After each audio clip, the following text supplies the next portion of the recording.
सर्वमंगलमांगल्ये शिवे सर्वार्थसाधिके शरण्ये त्र्यंबिके गौरी नारायणी नमोस्तुते। नमस्कार सगळ्यांक येवकार। प्रभावी गोंयकाराच्या 5व्या एपिसोडात आज आमी फोंडा तालुक्याचे मखरोत्सव या सिरिजाच्या आमी आयज खांडेपार हांगा आयिल्ले आसा शांतादुर्गेच्या देवळा कडेन। आयज आमी जाणून घेवया ह्या देवळाची परंपरा, इतिहास आणि मखरोत्सव। नमस्कार। नमस्कार।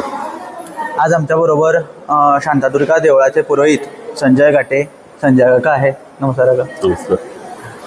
म्हणजे तुम्हाला या देवीचा इतिहास सांगतो। हो। की आमच्या आजोबांच्या आणि आमचे जे इथले महाजन होते अगोदर, जाणते महाजन, ते सांगायचे की 800 वर्षापासून हे देऊळ इथं उभं आहे। 800 वर्ष। त्यावेळी देऊळ नव्हतं, एक रोहिण होती आणि त्या रोहिणीचेर माटव घालायचे आणि देऊळ कसं लोक इथले गावचे बाजायचे। त्याच्यानंतर ते असं कालांतरानं नंतर मग पोर्तुगाल आले, ते पोर्तुगीजच्या वेळी नंतर मग कुमुलचा कायदा आला आणि त्याच्यातनं महाजन ॲक्ट आला आणि मग महाजनांनी या देवळाची थोडीशी हे केली आणि त्याच्यात आमचे सगळ्यात आघाडीचे महाजन जे होते ते म्हणजे महादेव खांडेपारकर म्हणून, त्यांना आम्ही दत्तबाब म्हणायचो। त्यांनी आणि गांवकार, आमचे भट गांवकर, वामन भट गांवकर आणि एक दत्ताराम भट गांवकर म्हणून, त्यांनी मग या देवळाची थोडीशी डागडुजी केली आणि कुठे कुठे झाडं होती ती परिसरातली मारून नंतर मग एक छप्पर तयार करून एक देऊळ केलं आणि ते असं कितीशे वर्ष चालू होतं देऊळ। 1952 मध्ये नवरात्रोत्सव सुरू करायचं असं ते महादेव खांडेपारकर आणि आमचे आजोबा गजानन घाटे यांनी ठरवलं आणि त्यावेळी तीन रात्री केल्या। तीनच रात्री सुरुवातीला 1952 मध्ये आणि असं ते 5-6 वर्ष चालल्या आणि 1959 मध्ये नंतर मकर तयार केलं आणि त्या मकराचं नंतर आमचे जे बाकीचे महाजन होते त्या महाजनांनी हे केलं की आम्ही 9 रात्री करूया। त्याप्रमाणे 9 रात्री वाटून घेतात। त्याच्यात पहिली रात्र म्हणजे ती आम्ही पुरोहित म्हटल्यावर गजानन भट घाटे आणि त्याच्यानंतर RBS खांडेपारकर आहे, मग सावळ शेडवी खांडेपारकर म्हणून आहे, नंतर मग वर्धे म्हणून एक इथं होते त्यांनी एक कुटुंबियांनी हे केली, नंतर वासुदेव खांडेपारकर आणि 3 तक्सीमदार म्हणजे 3/4 इकडचे जे खांडेपारकर मंडळी होती त्यांनी एक रात्र केली। मोहन खांडेपारकर आणि महादेव खांडेपारकरांच्या अशा 2 रात्री आणि दसरा। या महादेव खांडेपारकर 2 रात्री आणि दसरा याचा खर्च ते सगळे महादेव खांडेपारकर करायचे, म्हणजे आम्ही दसऱ्याचा सुद्धा। आणि अशा ह्या रात्री सुरू झाल्या आणि त्याच्यानंतर आमचे पणजोबा त्यावेळी शंकर शास्त्री घाटे ते इथं देवीची कीर्तन सेवा करायची आणि तिथं एक विनायक खांडेपारकर म्हणून आमच्या देवळी समाजाचा होता, ते तबल्यावर साथ करायचे आणि पेटीला असेच कोणीतरी आमचे नातेवाईक येऊन पेटी वाजवायचे आणि ते त्यावेळी पुष्कळ बिदागी कमी असायची, पण देवाची सेवा म्हणून ह्या शंकर शास्त्री घाटे म्हणजे त्यांना आम्ही अण्णा म्हणायचो, त्यांनी पुष्कळ सेवा केली। 25 ते 30 वर्ष मला वाटतं त्यांनी सेवा केली आणि त्याच्यानंतर मग आम्ही नवीन कीर्तन करायला लागलो। त्याच्यात आमचे राईलकर बुवा, कराडकर बुवा, मेहंदळे बुवा, ढोले बुवा हे सगळ्यांनी इथं कीर्तन केले। राईलकर बुवानी तर 4 वेळा कीर्तन केली। अशी मोठी कीर्तन परंपरा सुरू झाली आणि आता तर विचारायलाच नको। 1959 नंतर आता परवा आम्ही यावर्षी हे नवीन मकर इथं तयार केलं, सागवानचं कम्प्लीट।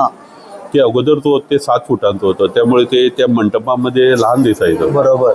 मग देवीचा कौल घेऊन देवीनं सांगितलं की बांधा आणि नवीन मकर केलं आणि ते मकर अबाउट 9 फूट आहे आता, 9 फूट बाय 9 फुटांचं, म्हणजे जरा मोठं केलं आणि त्यामुळे आता ते शोभिवंत असं दिसतं। देवी पण त्याच्यात हे होती। आता हा मकरोत्सव आहे तो सकाळी आमची घटस्थापनेच्या दिवशी तिथं घटस्थापना करतो, नंतर रुजवण म्हणून तिथं असतं, म्हणजे धान्य घालून ती 9 दिवस रुजवायची आणि ते धान्य आणि ती त्या दिवशी घटस्थापनेच्या दिवशी ती रुजवतात तिथं आणि 9व्या दिवशी हवन झाल्यानंतर त्याचा प्रसाद जो आहे तो हे जे मानकरी आहेत म्हणजे गावकार देसाई कुलकर्णी खांडेपरकर आणि आमचे बाकीचे महाजन खांडेपरकर अशी प्रत्येकाला ती एक एक मूठ आम्ही पुरोहितांनी द्यायची असते. त्याच्यात हवनाचा सुपारीचा भाग आणि नारळाचा भाग असा त्यांना आम्ही तो नैवेद्य म्हणून देतो. त्याच्यानंतर उरलेलं रुजवण जे आहे ते दसऱ्याच्या दिवशी आम्ही सगळ्या भक्तगणांना कुळावीना वाटतो. हे घटस्थापना झाली की मग महापूजा असते प्रत्येक दिवशी आणि त्याच्यानंतर संध्याकाळी कीर्तन आणि 9:30 वाजता मकरोत्सव असतो आणि त्याच्यानंतर पावणे आणि तीर्थप्रसाद. दसऱ्या 10व्या दिवशी जो दसरा असतो त्याच्यामध्ये तसंच मंगलवाद्याने सकाळी सुरुवात होते आणि त्याच्यानंतर आपलं महापूजा देवी जी आहे ती दसऱ्याला म्हणजे कुठेपर्यंत जाते, कसं काय तिचं आहे? तर सकाळी पूजा होते आणि पूजा झाल्यानंतर मग संध्याकाळी 4 वाजता सीमोल्लंघनाचा कार्यक्रम असतो आणि पालखीतनं देवी इथनं जवळच एक 300 मीटरवर एक शमीच्या झाडाचं पेड आहे. त्या पेडावर तुम्ही येताना बघितलं असणार ते टन येताना जे आहे ते तिथं ती विराजमान होते आणि ती नंतर ढोल ताशे नंतर इलामत म्हणजे ती झेंडे वगैरे सगळं घेऊन अशी ती मोठी वरात चालू असते आणि तिथं 4 वाजता गेल्यावर मग तिथं पूजा होते, सोनं लुटणं होतं. आता ह्या 10 वर्षामध्ये मी असं बघितलं की मला वाटतं 2,000 ते 3,000 भक्त मंडळी त्या दसऱ्याला येतात. अगोदर पुष्कळ कमी असायचे. या 10 वर्षात लोकांचा ओघ खूप वाढला आणि त्याच्यानंतर मग तिथनं आल्यानंतर ती परत इथे येऊन पुढे विराजमान होते आपल्या गर्भगृहात आणि नंतर मग तिच्या पुढे कौल प्रसाद असतो. सो आमचं इथं दसऱ्याला कौल असतो. सगळे भक्तगण कुळावी जे आहे म्हणजे हे 2,000 ते 3,000 कुळावी जे आहे ते इथे येऊन कौल घेतात. म्हणजे आमच्या पुजाऱ्याच्या हातातनं तो कौल त्यांना दिला आणि मग ते आपल्या घरी नेऊन तो धंदा व्यवसाय नाही तर घरात ठेवतात की देवीची राखण कशी. असा हा दसऱ्याचा उत्सव संपन्न होतो. आणि आता तुमची कितवी पिढी आता आमची देवीची सेवा? आता आमची पिढी म्हणजे असं की आम्ही अगोदर जेव्हा गोव्यात आलो घाटे म्हणून त्यावेळी आम्ही सावंतवाडीहून गोव्यात आलो पेंडव्याला आम्ही भगवतीची सेवा केली पुष्कळ वर्ष आणि त्याच्यानंतर आमची जी हे होते जनरेशनची माणसं होती त्यांनी ते प्रियोळला आले. तिथं एक बेताळाचं देऊळ आहे. बेताळाच्या देवळामध्ये प्रियोळला पूजा केली. तिथं आमचं घाट्यांचं दांडूल म्हणून सुद्धा आम्हाला एक जागा दिलेली होती त्यावेळी. म्हणजे ती दांडलाचं हे करून त्याच्यातनं उत्पन्न मिळतं त्याने आम्ही देवाची पूजा करायची. पण काय झालं की तिथं मोठासा प्रपंचाचं हे व्हायला लागलं आणि संसारिक याच्यामुळे पुढे नंतर इथनं आम्ही आपल्या 5वी म्हणून इथनं एक गाव आहे 2 किलोमीटरवर डोंगरावर. तिथं मोठं तळ आहे. तिथं एक सातेर होती. त्या सातेरीची पूजा करायला आम्ही आलो. कोणीतरी आम्हाला सांगितलं की तिथे ब्राह्मण पाहिजे आमच्या पूर्वजांना. पण तिथं ते लहान होतं आणि ते रानातनं वगैरे जायचं त्यामुळे लोक जास्त नाही. मग कोणीतरी असं सांगता कळलं की इथे खाली एक सातेरी आहे शांतादुर्गा. सो ती आल्यानंतर मग इथं आले आमचे. टोटल आमचे आता गोव्यात जे आले होते ते आमची आता माझी 13वी पिढी. त्याच्यानंतर माझा आता नातू आणि आता माझी नात आहे म्हणजे 15वी पिढी. आता जी तळी जी ते आम्ही आता बघितली ती आधीपासून होती की ही देऊळ ज्यावेळी बांधलं तेव्हा काय होतं हे देऊळ जे आहे ते नदीच्या सपाटीला म्हणजे समुद्र सपाटीला जवळ आहे. त्यामुळे पाऊस जास्त पडला की इथे उभार यायचा आणि त्यामुळे ती रोईण आहे की नाही तिला थोडं इजा व्हायची म्हणजे पाणी माती ती कोसळायची रोहिणीची. सो त्यामुळे काय केलं की ती बाजूला जी इथं तळी आहे त्या तळीतनं माती काढून बाजूला ते बांधून घेतलं. सो आता देवी जी आमची वरती बसलेली आहे तिला रोहिणी कळसाची म्हणतात आम्ही इथं. रोहिणी कळसाची म्हणजे रोहिणीच्या वर ती कळसावर बसलेली आहे. सो रोहिणी कळसाची शांतादुर्गा आणि ती तिथं नंतर त्याला असं बांधून घेतलं. बरोबर. त्याचा हुवार आला तर तिला त्रास होता का नाहीतर इजा होता का इजा होता का म्हणून. आता अजूनही रोहिण आहे तशी ती आता जी पहिलीपासून आहे तशी 7 मीटरची उंचीची आहे ती. 7 मीटर सगळ्यात मोठी रोहिण आहे. पण तिला आता खाली आम्ही 3 मीटर बांधून घेतलं आणि वरती 4 मीटर आहे. पूजा आम्ही दिली तिची पूजा करतो. ऍक्च्युली देवीची पूजा म्हणजे ती रोहिणीचीच पूजा असते. आणि ही परंपरा कशी आहे की अगोदर ना भूमिका म्हणजे भूमीची पूजा लोक करायची. बरोबर. आणि तिला भूमिका म्हणून हे करायची. त्याच्यानंतर लोकांनी बघितलं की भूमीची पूजा करायला गेले तर कुठे कुठे भूमीच्या ह्याच्यात कोंबडी कुत्री वगैरे अशी जायची. लोक सुद्धा काहीतरी घाण करायचे. त्यामुळे कुठल्या भूमीची पूजा करायची म्हणून प्रश्न पडला. त्यावेळी आमचे जे पूर्वज होते कोण म्हणजे गोव्यातले गावकर लोक त्याने असं हे ठरवलं की रोहिणीची पूजा करूया. कारण रोहिणी ही भूमीचीच एक भाग आहे आणि तो सगळ्यात शुद्ध आहे. तिथं मासिक पाळीच्या वेळी बायका जात नाही. तिथं साप असल्यामुळे दुसरी कोण जात नाही. कुत्री कोंबडी वगैरे जात नाही. ती शुद्ध जागा म्हणून रोहिणीची पूजा करायची. त्यावेळी प्रधान तिला सातेर म्हणतात. रोहिण हा रोमन शब्द आहे आणि आमच्या सातेर म्हणतात तो ग्रीक शब्द. त्यावेळी ग्रीक आले होते त्यांनी ते सातेर म्हणून संबोधायला सुरुवात केली. म्हणजे पुष्कळ वर्ष अगोदरची गोष्ट आहे.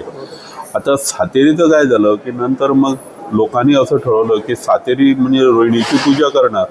पण त्या रोहिणीची पूजेवर सगळ्यात गावातली जी सगळ्यात मोठी रोहिण असते ती रोहिण घ्यायची आणि तिला हे करायची मानायची. त्या रोहिणीत आता कोण आहे? हो सगळीकडे तुम्हाला सांगतो सातेरी म्हणायची तर सगळीकडे रोहिणी. आता ही जी रोहिण आहे त्या रोहिणीत कोण आहे असा आता नाही. म्हणजे कशाला माहितीये की आमच्या वडिलांच्या वेळी सुद्धा तिथं असायचं. कारण त्यावेळी मातीची जमीन होती. बरोबर. सो तो बाहेर जायचा परत आत यायचा सगळं ते इजा नाही करायचं. बरोबर. पण आता काय झालं आता तिथं आम्हाला काही दिसला नाही आणि नाही बी तो. कारण आता सगळं ग्रॅनाइटचं आम्ही देऊळ बांधलं त्यामुळे त्यांना बाहेर जाता येत नाही. एखाद्या वेळी तिथं येतात त्यांनी. पण त्यावेळी आमच्या वडिलांच्या वेळी सुद्धा पुष्कळ वेळा आम्ही बघितलेला. हो की आम्ही म्हणजे वडील आम्हाला सांगायचे ते आहे म्हणून. म्हणजे ही मी तुम्हाला सांगतो 40 वर्ष पहिलीची गोष्ट. आणि सातेरीमध्ये ही सगळ्यात मोठी सातेर म्हणजे रोहिण ही सगळ्यात मोठी रोहिण आहे. तुम्ही गोव्यात एवढी मोठी हायटीची तुम्हाला सातेर दिसायची नाही. बरोबर. ह्याच्यापेक्षा हिची आई आहे बागात म्हणून तिथे तिची ती आणि ह्याच्यापेक्षा अर्धा फूट की 1 फूट जास्त होती. पण मागच्या 2020च्या ह्याच्यामध्ये हा जो आला पूर आला ना त्या पुरामध्ये कम्प्लीट कोसळली होती. त्या देवळात पाणी गेलं. म्हणजे हे सुद्धा त्यावेळी त्या लोकांनी किती त्याचा विचार केला असणार बघा तुम्ही. त्या तळीतली माती काढून येते आणि त्यामुळे ऑटोमॅटिक ती तळी निर्माण झाली. अशा या 2 गोष्टी आहेत. आज आम्ही बारीकसा एक तुम्हाला प्रश्न म्हणजे मला आज दिसलं की देवीच्या समोर देवी आहे. म्हणजे त्या देवीचं काय गोष्ट किंवा काय असं हे झालं तुम्हाला? ते काय आहे आमचे वडील जे होते त्यांच्या 1-2-3 त्यांना इच्छा होत्या पण ते आपल्या कारकिर्दीत ते करू शकले. एक म्हणजे देवी भागवत करणे. तो नंतर मी आमच्या कमिटीला विचारलं म्हटलं असं असं आमच्या कुटुंबातर्फे आम्हाला देवी भागवत करायचं आहे. ते म्हणाले करा अवश्य. मग मी काय केलं की सावंतवाडीला ही मूर्ती तयार केली 6 फुटांची अष्टभुजा. तिला मयेला आणून तिथं मये या गावात मये तिथं ते शेट म्हणून आहेत त्यांनी ती पेंटिंग केली. आणि अशी करून मग नंतर आम्ही ती 2019 मध्ये देवी भागवत केलं. आणि त्यावेळी देवी भागवत सांगायला मकरंद रामदासी बुवा होते. मोठा हे असायचा आणि रात्रीचं आम्ही महाप्रसाद द्यायचो. हा सगळा खर्च मी आमच्या कुटुंबातर्फे केला. आणि त्यानंतर देवस्थाननं असं ठरवलं की आम्ही ती प्रत्येक वर्षाला अशी पूजूया नवरात्रीला. सो आमचे जे अध्यक्ष आहे संदीप खांडेबरकर ते प्रत्येक याला ती इथे येऊन ती घटस्थापना करतात. तिची पूजा करतात. आणि त्यानंतर मग दररोज आमचे जे माझा धाकटा भाऊ आता जयप्रकाश घाटे तो इथं हे देवळाचं सगळं बघतो पूजा वगैरे. तर तो नंतर येऊन पूजा करतो 9 दिवस 10 दिवस आणि दसऱ्याला मग तिचं परत विसर्जन करतो, इथं ठेवतो. परत आम्ही म्हणजे मूर्ती तुमच्याकडे असतात? इथंच असते देवळात असते. इथे वेगळी घटस्थापना करतात? नाही, इथं घटस्थापना, इथं नवग्रहांची पूजा आणि वरुणाची पूजा आणि गणपतीची पूजा अशी पूजा आहे. आणि त्या वर्षी 2019 पासून ही प्रथा पडली. 2019 साला तुम्ही नवरात्रात ते चालू केलेलं? हो, चालू केलेलं. आणि पुष्कळ लोक, आणि मग महाप्रसाद दिवसाला 800-900 लोकांचा महाप्रसाद असतो रात्री. लोक बाहेरनं खूप येतात, त्यामुळे हिची कुळावी ना पुष्कळ आहेत. सावर्डे पासून, काणकोण पासून, पेडणे ते इकडे आपल्या थिवी, दिवाडी, कोडण, म्हणजे संपूर्ण गोव्यात तुम्ही म्हटलं तर कुळावी आहे. बरोबर. त्यामुळे तिकडनं ते रात्री आले की त्यांना इथं प्रॉब्लेम व्हायचा जेवणाचा. मग ते आम्ही महाप्रसाद सुरू केला आणि आता लोकांची भरपूर गर्दी होते. सांगायचं म्हणजे त्या दिवशी आम्ही नवरात्राच्या पहिल्या दिवशी तिची मिरवणूक काढली. तर पहिल्या वर्षी 2019 मध्ये तर गावातले, मी तुम्हाला सांगतो, प्रत्येक घरातल्या या सवाशिणी जोडवी घेऊन आली होती. हजारावरती तरी लोक बायका होत्या. भावना आणि एक श्रद्धा आहे देवीबद्दल, म्हणून ते होतं. हो, तर अशी हिची आहे, आशीर्वाद आहे. हो. नंतर आम्ही नवमीला जेव्हा आमचं हवन होतं, त्याच्यानंतर ह्या वाठारातले 28 देव आहेत. म्हणजे क्षेत्रपाल, देवचार, नंतर दावचेरोद्री, नंतर 4 पुरुष आहेत ते जलम्यांचे, नंतर साकळीय म्हणून आहे, चेडमूल म्हणून एक आहे, तिची आणि कथा खूप मोठी आहे. अशा या सगळ्यांच्या देवींची जी आहे, या देवांना आम्ही नैवेद्य दाखवतो. दावचेरोद्री, नंतर क्षेत्रपाल, नंतर इथे एक संन्यासी म्हणून एक आहे त्याला, आणि म्हणजे असे भरपूर देवस्थान. हा एक आहे आमचा खाजेकार म्हणून, त्याची आणि स्टोरी मोठी आहे. तर अशा यांची सगळ्यांना त्या दिवशी देवी दसऱ्याच्या दिवशी देवी बरोबर त्यांना नैवेद्य दाखवण्यात येतो. 28 जणांना. आता आम्ही जवळ आम्ही नैवेद्य इथं करतात आणि आमची माणसं आहेत ती घेऊन आम्ही, आमचे ब्राह्मण आहेत, आमच्या घरातले नाही तर ब्राह्मण, माझे मुलगे, असे घेऊन ते सगळीकडे जातात. क्षेत्रपाल म्हणून मुरडीवर आहे, इथनं 7 किलोमीटर. पण तिकडे जे गावकर आहेत ते दाखवतात. पण तुम्हाला जावं लागतं. तसंच केशवदेव, सप्तकोटेश्वर, सगळ्यांना कुटादेव म्हणून आहे, त्या सगळ्यांना आम्ही नैवेद्य त्या दिवशी दाखवला जातो. आणि नंतर 8 किलोचा चरू असतो. चरू म्हणजे भात. 8 किलोचा भात करायचा. आणि तो इथं जलचर, नंतर पक्षी आणि किडे, हे सगळ्यांना इथं प्रकारात आम्ही तो हे करतो, म्हणजे शिंपडतो. त्यामुळे त्यांना भीती हे होते, म्हणजे कुठल्या ह्याच्यातनं आत्मे हे असेल सांगता येत नाही. आणि हा सगळा जो खर्च आहे तो ते दत्तोबा खांडेपारकर अजून करतात. म्हणजे त्यांना अजूनही हे आहे. हो, ते अजून त्यांचा आता मुलगा RMS रामचंद्र खांडेपारकर. आणि एक प्रश्न म्हणजे माझा असा की नवरात्रात जे आता वाहनं असतात प्रत्येक देवीला, किंवा इथे तसं काय आहे? वाहनं 9 दिवसाला? आमच्या 9 दिवसाला 9 वाहनं आहेत. पण तिचं असं म्हणजे एक सिंक्रोनाइज हे नाही, सिस्टम नाही त्याला. म्हणजे पहिल्या दिवशी हेच वाहन, दुसऱ्या दिवशी असं काय नाही. पण पहिल्या दिवशी माझ्या मुलानं एक वाहन देवीला अर्पण केलं होतं चांदीच्या ह्याच्यात, वाघ. सो त्या दिवशी आम्ही ते बसवतो. आणि दुसऱ्या दिवशी मग वेगळी म्हणजे गरुड वाहन आहे, मग कमळावर आहे, नंतर सिंहावर आहे, गायीवर आहे, चंद्रावर आहे, आणि कुठलं घोड्यावर आहे. आणि त्याच्यानंतर 7वी आणि हे आपले 8वी आणि 9वी येत आहे, त्यावेळी आम्ही एक वेळी हे महिषासूर मर्दिनी, महिषासूर खाली हे करून त्याची येत असतो. आणि शेवटच्या दिवशी त्रिदेवी असतात, 3 देवी, म्हणजे महाकाली, महालक्ष्मी आणि महासरस्वती, अशा. म्हणजे 9व्या रात्री असं. हे आता जी तिथी वाढली आहे, त्या ह्याचा तुम्ही कसं हे करता? म्हणजे त्या तिथी वाढल्या कारणाने एक वाहन वाढलं, त्यावेळी मग एक वाहन डबल तर असतं.